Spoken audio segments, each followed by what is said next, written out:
It's time to give every child, everywhere, a world-class education, from the day they are born till the day they graduate from college.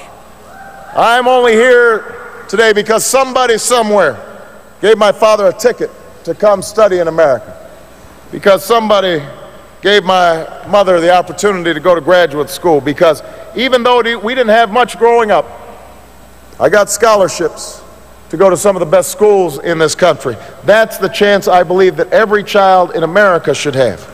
And when I am president, we are going to give every child the best education we have to offer. We're going to invest in early childhood education to close the achievement gap.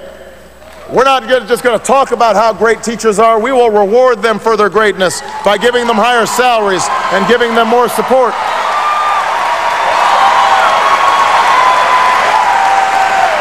We will maintain the highest standards for our kids, because our children have to be able to compete in that global economy that Mark Warner talked about.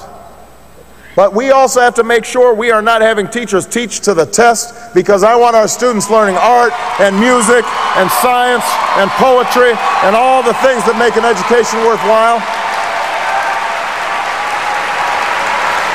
And I don't know about you, but I think it's time we make college affordable. I'm going to have a $4,000 tuition credit for every student, $4,000 for every student every year, so they're not loaded up with debt before they graduate. But it won't come for free. Students, young people, you will have to give back in national service. You'll have to work in a homeless shelter for a few hours, or veterans home, or join the Peace Corps, join the Foreign Service.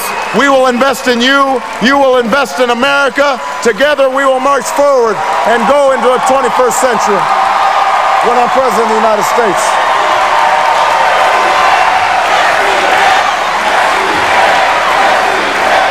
When I am president, this party will be the party that finally makes sure our sons and daughters don't grow up in a century where our economy is weighed down by our addiction to oil. Our foreign policy is held hostage to the whim of dictators. And our planet passes a moment of no return. When I called for higher fuel efficiency standards, I didn't do it in front of some environmental group in California. I did it in front of the automakers in Detroit. And I have to admit the room was really quiet. Nobody clapped. But that's okay, because we need leadership that will tell the American people not just what they want to hear, but what they need to hear. We'll tell the American people the truth. We'll be honest with them, and that's the kind of president I intend to be. I will set the goal of 80% reductions in carbon emissions by 2050. And we will meet it with higher fuel standards and new investments in renewable fuels that will create millions of new jobs and entire new industries right here in the United States of America. And finally, it is time to turn the page on 8 years of a foreign policy that has made us less safe and less respected in the world. I am looking forward to having a debate with John McCain about foreign policy.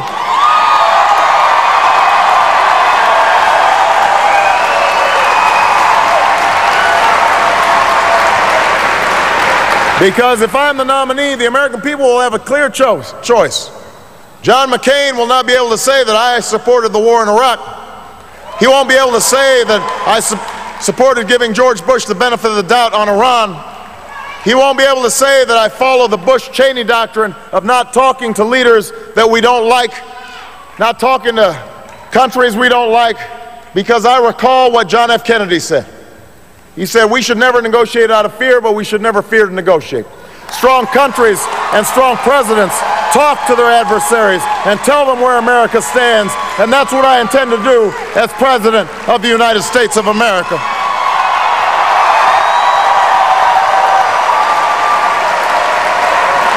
I will end this war in Iraq. I will bring our troops home, but I will also end the mindset that got us into war.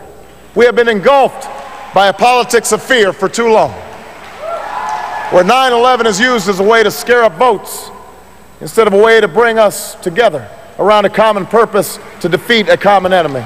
That will change when I am president. So Democrats, this is our moment. This is our time for change. Our party, the Democratic Party, has always been at its best when we led not by polls but by principles, not by calculation but by conviction, when we summoned the entire nation around a higher purpose, a common purpose. We are the party of Jefferson, who wrote the words that we're still trying to heed, that all of us are created equal, that all of us deserve the chance to pursue our happiness. We're the party of Jackson, who took back the White House for the people of this country. We're a party of a man who overcame his own disability to tell us that the only thing we had to fear was fear itself, who faced down fascism and liberated a continent from tyranny. We are the party of a young president who asked us what we could do for our country and challenged us to do it. That is who we are. That is who we are. And I know sometimes when I talk like this, people say, oh, he's so idealistic. He's so naive. He's a hope monger.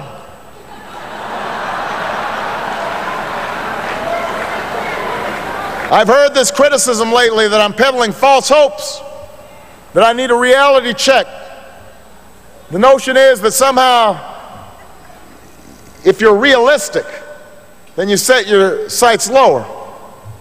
That if you talk about hope, that somehow you must be passive and have your head in the clouds and just wait for things to happen to you. I have to remind people that's not what hope is. It's true I talk about hope a lot. I have to. The odds of me being here aren't very high.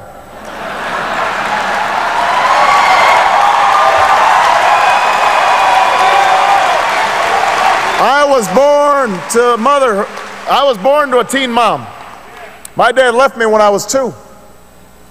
I was raised by my single mom and my grandparents, and they didn't have a lot of money, didn't have a lot of status. They could give me love and education and hope. And so I do. I put hope on my signs. I spoke about hope at the Democratic Convention. I wrote a book called The Audacity of Hope. But I need to explain, people, hope is not blind optimism. Hope is not ignorance of the challenges that lie before us. I know how hard it will be to provide health care to everybody. The insurance and the drug companies aren't going to give up their profits easily. I know how hard it will be to change our energy policy. ExxonMobil made $11 billion this past quarter. I know how hard it is to alleviate poverty that has built up over generations. I know how hard it is to make sure that we're lifting up our schools, because it's not just going to involve teachers, not just going to involve administrators. It will involve parents and communities changing our mindset about our children